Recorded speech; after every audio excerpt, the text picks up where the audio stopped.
Vamos a continuar en esta mañana, como decía el pastor, con nuestro estudio, ¿sí?, que hemos iniciado en la segunda carta a los Corintios. Y en esta oportunidad, el título, ¿sí?, de nuestro sermón se define como la misión que nos une. Y mire, es muy interesante cuando usted observa, cuando el apóstol Pablo comienza sus cartas a la iglesia en Corinto, él está en muchas partes del texto, es muy severo de la manera en la que él se expresa, pero eso no tiene que ver con que él esté enojado, sino más bien con un dolor, con un peso en el corazón, porque él observa una iglesia dividida, quebrada. Y él está diciendo, independientemente de los estratos sociales representados, independientemente de las diferencias teológicas que tienen, no pueden ustedes como iglesia vivir de esa forma fracturada. El cuerpo de Cristo debería entender que el enemigo no está aquí adentro. El enemigo no es el hermano o la hermana. Y tristemente cuando usted habla con los creyentes, usted dice, no, porque tal persona usted no sabe lo que me hizo. Y tal hermano, y el enemigo pareciera estar sentado aquí en el banco, con nombre y apellido. Pablo dice, el enemigo no es esto, y ustedes deberían ser capaces, si Jesucristo les ha salvado, de dejar todas estas cosas a un costado y unirse en pos de un enemigo real, Satanás. Ese es el enemigo de la iglesia, no el que está sentado al lado suyo. No el esposo, mi hermana. Aunque se vaya a jugar al fútbol 1, 2, 3 veces por semana, no es el enemigo. Pablo dice, se trata de Satanás. Ahora, es interesante ver a lo largo de la historia cómo la humanidad, no la iglesia, frente a un enemigo en común, aunque tengan diferencias, se unen. Si podemos poner en pantalla, en el siglo V a.C., se va a tener lugar las guerras médicas. Y estas guerras tienen como protagonistas a la Grecia antigua y a los persas. La Grecia no era como la conocemos hoy, sino que eran civilizaciones que peleaban entre ellas, completamente diferentes, en costumbres, en modos. Sin embargo, frente a un enemigo en común, dejaron todas sus diferencias y se unen para enfrentar a los persas. Y usted dirá, bueno, pastor, pero es una guerra, ya pasó mucho tiempo. El siglo pasado, en la década del 70, usted sabe bien, tuvo lugar la guerra de Vietnam. Y en esta guerra, en teoría, teníamos el bando del sur y el bando del norte que luchaban entre sí, mismos compatriotas. Sin embargo, frente a un enemigo externo, ¿qué hicieron ambos bandos? Se unieron. Y representa una de las guerras que tuvo una duración de más de 10 años, en donde el enemigo en común hizo que las diferencias quedaran de lado y no hubiese fractura para enfrentarlo en una sola misión. Y usted dirá, pastor, bueno, pero eso pasa en la guerra, no hay otro ambiente. Póngame la siguiente fotografía. Usted tiene en pantalla ahí, ¿a quién? Mira, a mí me sorprende cómo los varones hacen así y las mujeres abren grande los ojos. A mí me sorprende, ¿no? Nunca pensé que les interesaría tanto el fútbol. Usted tiene en pantalla a Gabriel Omar Batistuta, ¿sí?, jugador de la Fiorentina por muchos años. Y este muchacho, tan buen mozo así como lo ve, hacía muchos goles. Y en el año 1999 y el año 2000, esa temporada, él formó parte de uno de los equipos de la Fiorentina. Páseme a la otra foto porque si no se me van a distraer. Sí, ahí tiene el equipo completo de la Fiorentina de esa campaña, en donde él fue el goleador de ese año. Y la Fiorentina no sale campeón, pero llegó a pelear en los puestos finales. Sin embargo, Batistuta va a declarar en entrevistas diciendo, ese equipo tenía una pésima relación entre los jugadores. Todos estaban peleados entre sí, no se hablaban, no había relación. De lunes a sábado era una batalla interna, pero el domingo, cuando tenían que jugar, eran uno. No había egos, eran uno. Se entrevistó al técnico de este equipo y dice, mire, yo nunca vi un plantel tan dividido, tan fracturado, tan fraccionado. Sin embargo, el domingo eran un solo cuerpo. ¿Sabe? Cuando hay una misión en común, ¿sí?, en la guerra, en el deporte, en las circunstancias, el hombre tiende a unirse como grupo. La iglesia no.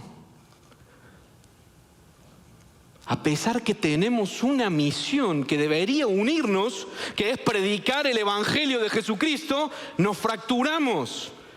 Entonces ya no me llevo bien con el del otro país, ya no me gusta lo que él cocina, ya no me gusta cómo habla, no me gusta lo que hace, no me gusta cómo se expresa, y empezamos a fracturarnos dentro del cuerpo de Cristo. Pablo dice, ustedes tienen una misión como iglesia que les une, y esa misión debería ser suficiente para que dejen de lado todo esto y sean un solo cuerpo. Toma ahí tu apunte y escribe nuestro primer punto de la mañana. Permite que Dios te use donde tú estás. Dice el apóstol Pablo en 2 Corintios capítulo 2, versículo 12. Ahora bien, cuando llegué a Troas para predicar el Evangelio de Cristo, descubrí que el Señor me había abierto puertas. Aún así, me sentí intranquilo por no haber encontrado allí a mi hermano Tito, por lo cual me despedí de ellos y me fui a Macedonia. Dice el apóstol Pablo, cuando yo fui a Troas a predicar el Evangelio, me di cuenta que el Señor me había abierto puertas. Él dice, yo fui con una misión y cuando llego me doy cuenta que la circunstancia eran puertas abiertas para que el Evangelio de Jesucristo sea predicado.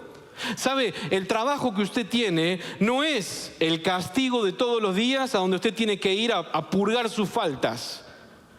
Es una puerta que Dios te ha abierto para que tú prediques el Evangelio de salvación. El lugar donde estás estudiando no es el castigo terrenal o me tocó lo que me tocó. Es una puerta que Dios te ha abierto para que el Evangelio de Jesucristo sea predicado. El cónyuge que Dios te ha dado. Mujeres, el marido que usted tiene no es un castigo del cielo. Aunque usted lo crea así todos los días, es una puerta que Dios le ha permitido para que el Evangelio sea predicado. La iglesia que usted asiste no es una casualidad. Usted no está aquí solamente para, como dice el pastor da Silva, disfrutar del tremendo pachangón. Usted está aquí para comer el próximo domingo, pero para predicar el Evangelio de salvación. Mire, vivimos la vida quejándonos, me tocó este trabajo, me tocó este cónyuge, me tocó esta situación, me tocó este país, y no entendemos que Dios está obrando. Mire en el libro de Esther, usted conoce la historia, esta muchachita judía que llega a ser reina, ¿sí?, del imperio, y de pronto se produce un edicto que van a matar a los judíos. Entonces viene su tío y le dice, mira Esther, tú eres judía. Por favor, ve a hablar con el rey. Y ella dice, pero yo no puedo hablar con el rey. Si yo voy a hablar con el rey sin ser llamada, me van a matar. Acompáñeme en las palabras de Mardoqueo. Esther capítulo 4, versículo 12. Lo tiene en pantalla. Cuando Mardoqueo se enteró de lo que había dicho Esther, mandó a decirle, no te imagines que por estar en la casa del rey serás la única que escape con vida de entre todos los judíos. Si ahora te quedas absolutamente callada, de otra parte vendrá el alivio y la liberación para los judíos, pero tú y la familia de tu padre perecerán. Marque esto en su Biblia. ¿Quién sabe si no has llegado al trono precisamente para un momento como este? Deje de mirar su situación como un castigo y piense que en la soberanía eterna del Señor esa puerta se ha abierto para que usted predique el Evangelio de salvación. Varones, ¿cuántos quisiéramos ser Batistuta? No lo somos. ¿verdad? Pero el Señor ha abierto otras puertas para nosotros, en otros lugares, en otras profesiones, para predicar el Evangelio de Jesucristo. Deja que Dios te use donde sea que tú estás. Segundo punto, esparce la fragancia de Cristo a tu alrededor. Dice el apóstol Pablo, continúa, versículo 14 del mismo capítulo. Sin embargo, dice Pablo, gracias a Dios que en Cristo siempre nos lleva triunfantes y por medio de nosotros esparce por todas partes la fragancia de su conocimiento. Porque para Dios nosotros somos el aroma de Cristo entre los que se salvan y entre los que se pierden. Para estos somos olor de muerte que los lleva a la muerte. Para aquellos, dice Pablo, olor de vida que los lleva a la vida. ¿Y quién es competente para semejante tarea? Pablo utiliza un concepto muy olfativo, que es la fragancia. Y nosotros decimos esparce la fragancia de Cristo. ¿Sabe? La fragancia, y como tal, él está haciendo alusión cuando las legiones romanas volvían. Luego de haber vencido, se sacrificaban animales y se arrojaban fragancias para que la ciudad supiera de que venía marchando victorioso el ejército luego de haber ido a la guerra. Pero para que esa fragancia salga era necesario sacrificar animales. Darle muerte a esos animales para que se inundara de esa fragancia, de ese olor que la ciudad detectaba. Hemos ganado, tenemos la victoria. Pablo está usando ese mismo ejemplo, esa misma estructura, y lo va a hacer bien, pero bien práctico en su carta a los Romanos, capítulo 12, versículo 1, diciendo: por lo tanto, hermanos, tomando en cuenta la misericordia de Dios, les ruego que cada uno de ustedes, en adoración espiritual, ofrezca su cuerpo como sacrificio vivo, santo y agradable a Dios. Pablo está diciendo, sacrifique su vida para que quien está a su alrededor que no conoce a Cristo, huela a Cristo. ¿Qué huelen mis compañeros de trabajo? ¿Qué olor huelen mis hijos? ¿Huelen a José con sus reacciones, con sus elecciones? ¿O huelen a Cristo? ¿Qué huele su cónyuge, su esposo? ¿Sabe? Pablo está diciendo, la vida cristiana no se trata en que huelan a nosotros, en que nos sigan a nosotros, en que digan, mira qué bien, yo quiero ser como tal o como cual. Pablo dice, hay que quemar la vida, consumir la vida, a modo tal que a través de ese sacrificio el nombre de Cristo sea la fragancia que huelen. Pero no vivimos así. Mucha gente huele a personas, no a Cristo. Entonces el punto en esta mañana es entender ¿qué tipo de fragancia huelen los que están a mi alrededor? Porque si huelen a tu nombre, si huelen a tus reacciones, si huelen a lo que nosotros somos, ¿sabe qué? Es a Cristo. De Él se trata. No se trata de nadie más que de la persona de nuestro Señor Jesucristo. Y Pablo le dice a los corintios, la vida que debe vivir un cristiano está marcada por una manera sacrificial. Es enfático en Romanos en el mismo concepto. Deben consumir la vida para que Cristo sea olor fragante alrededor de las personas. Ahora, lo triste es que muchas veces vamos a trabajar y la gente ni sabe que somos cristianos. Saben cuál es el equipo que nos gusta, saben cuál es nuestra comida preferida, saben el país de que venimos, pero jamás han olido la fragancia de Cristo. Usted como hijo, como hija de Dios, como iglesia que somos, debemos esparcir la fragancia. Y esto es conducta. No va a agarrar usted un perfume y va a empezar a tirar. No, es conducta. Es como hablo, como miro, como pienso, como me expreso, a dónde voy. la conducta del cristiano refleja, esparce olor fragante. ¿O no? ¿O no? Pero tenemos que avanzar. Punto número 3. El apóstol va a seguir y dice, sigue, punto número 3, para que anote, a pastores que prediquen el evangelio de Cristo. Dice 2 Corintios capítulo 2, verso 17. A diferencia de muchos, nosotros no somos de los que trafican con la palabra de Dios. Más bien, hablamos con sinceridad delante de Él en Cristo, como enviados de Dios que somos. ¿Sabe qué es lo triste? Pablo está diciendo, hay gente que trafica con la palabra, con la verdad. El término aquí también hace alusión a los mercaderes ambulantes, aquellos que iban caminando de ciudad en ciudad vendiendo un producto. Pablo está diciendo, tengan cuidado de aquellos que hacen un negocio con la fe. Tengan cuidado de aquellos que venden un producto llamado fe.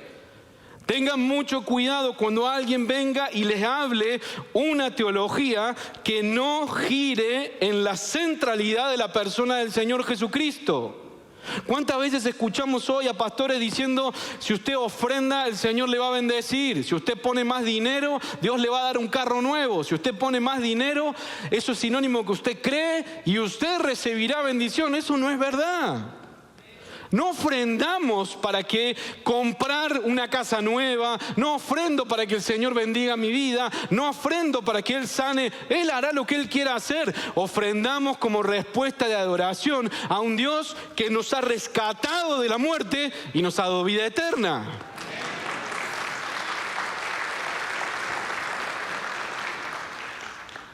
No sigan a mercaderes. Cuando usted escuche una teología que gira en torno al mercado de la fe, ahí no está Cristo. Cuando usted escucha una teología que en el centro tiene un pastor, ahí no está Cristo. Usted siga cuando escucha que todo gira en torno a la persona del Señor Jesucristo. Usted era pastor, ¿pero por qué? Bueno, el apóstol Pablo dice en 2 Timoteo capítulo 2, versículo 12, lo que me has oído decir en presencia de muchos testigos, encomienda a creyentes dignos de confianza que a su vez estén capacitados para enseñar a otros. Pablo no dice, mira, tú me has escuchado mis naufragios, mis encarcelamientos, mis sufrimientos. Pablo no le dice eso a Timoteo, le dice el evangelio de salvación que has escuchado que yo prediqué, eso tienen que predicar. No la vida mía, sino el evangelio de Cristo. El autor a los Hechos en el capítulo 4, versículo 12 dice, de hecho, en ningún otro hay salvación, porque no hay bajo el cielo otro nombre dado a los hombres mediante el cual podamos ser salvos. Iglesia, solo Cristo salva. No es la iglesia, no es el pastor, no es solo Cristo salva. Primera de Timoteo capítulo 2 versículo 5 dice, porque hay un solo Dios y un solo mediador entre Dios y los hombres, Jesucristo hombre, quien ha dado su vida como rescate por todos. Juan 14, 6, yo soy el camino, dice Jesús, la verdad y la vida. Absolutamente nadie llega al Padre si no es por mí. Solo Cristo salva. Mira, yo no sé cómo has llegado aquí, yo no sé cuál es tu relación, cuál es tu situación, yo no sé la circunstancia en la que te ha traído, pero si tú buscas que vendamos una fórmula mágica, pasos a seguir, no lo vas a encontrar. Solo podemos presentarte a Jesucristo, aquel que vino a este mundo, caminó sin pecado, subió a la cruz, murió y al tercer día fue levantado entre los muertos. Y por la victoria poderosa de la cruz, y está sentado a la diestra del Padre, tú y yo hoy tenemos vida eterna. Solo Cristo salva.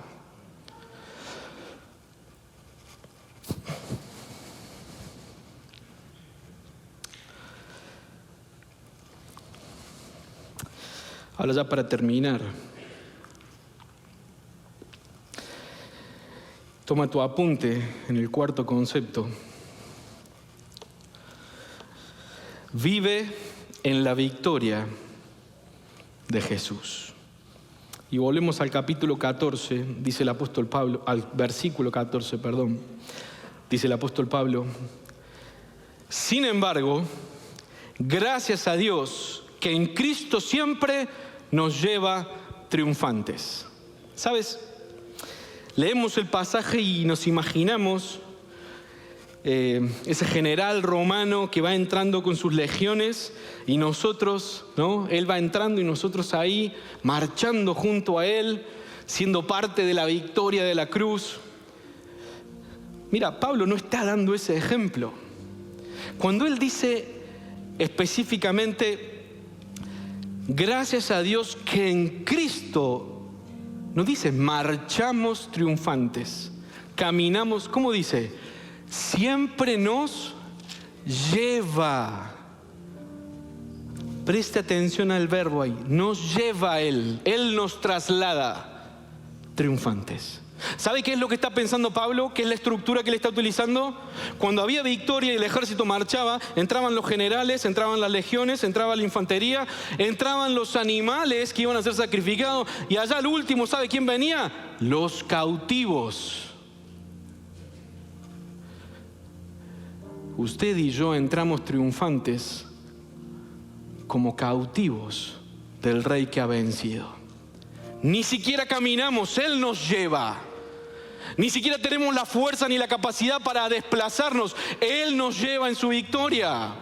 No hay nada bueno que usted tenga, no hay una capacidad, no hay un don, no hay algo. Nada de esto le es suficiente. No me malinterprete, tenemos gente con muchos dones y talentos en la iglesia y el pastor Da Silva siempre anima a que usted los use, pero eso no es suficiente.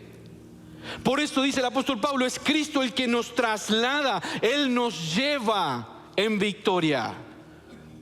Esa cruz preciosa ha sido la única responsable para que usted y yo hoy, como cautivos, dice el apóstol Pablo, entremos triunfantes en Cristo. ¿Sabe? Pensando justamente en este triunfo de Cristo y en el mundo en el que vivimos, en el que se nos dice constantemente, lucha por tus sueños, tú eres el mejor, tú eres el suficiente, tú puedes, avanza. Tú tienes todo lo que necesitas para lograrlo. ¿Sabe qué? En el cristianismo nosotros no decimos eso. Nosotros decimos solamente Cristo es suficiente. Solamente Él. Claro, este mensaje choca culturalmente porque uno dice, ¿cómo es esto? Pablo dice en 1 Corintios capítulo 1, versículo 18, porque el mensaje de la cruz, dice él, es una locura para los que se pierden. ¿Quién va a seguir a alguien que le diga, tú vas a entrar triunfante, pero ni siquiera vas a marchar? Te vamos a llevar como cautivo del gran rey que ha vencido. No, yo quiero ser uno de los soldados que marchan, de los héroes, de los hombres y mujeres reconocidos. Y Pablo dice, no es así. Por eso para el mundo la cruz no tiene sentido.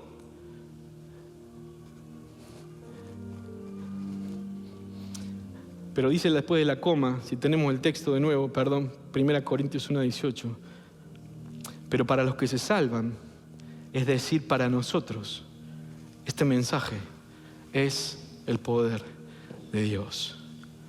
La cruz de Cristo nos ha dado una victoria y una posición que no podíamos alcanzar. No había manera.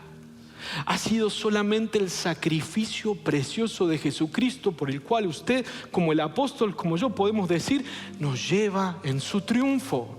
Es su victoria, es su sacrificio, es su muerte, es su resurrección. Es Él el que ha vencido en la cruz. Y por Él somos llevados triunfantes. Pensando en esto, en el triunfo de la cruz, yo quiero invitarle ahora que usted se ponga de pie y que juntos como iglesia podamos participar y rememorar a través de los símbolos, ser parte de la Santa Cena en esta hora. Mientras los servidores pasan a su lado,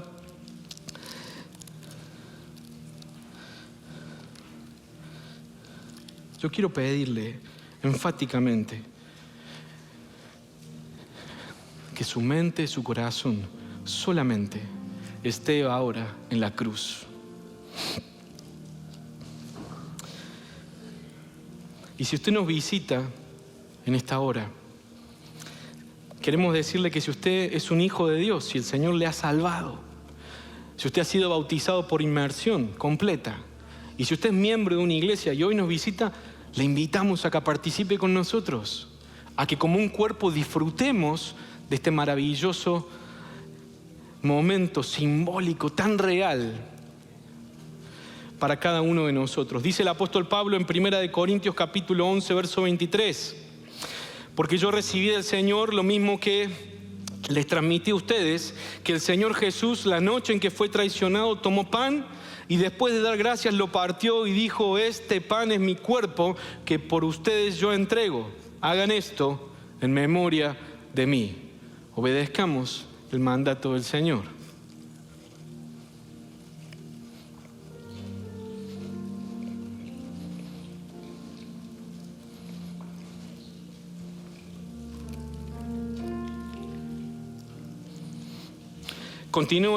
Así también el apóstol Pablo continúa en el verso 25 y dice: de la misma manera, después de cenar, tomó la copa y dijo: esta copa es el nuevo pacto en mi sangre. Hagan esto cada vez que beban de ella en memoria de mí. Obedezcamos entonces el mandato del Señor.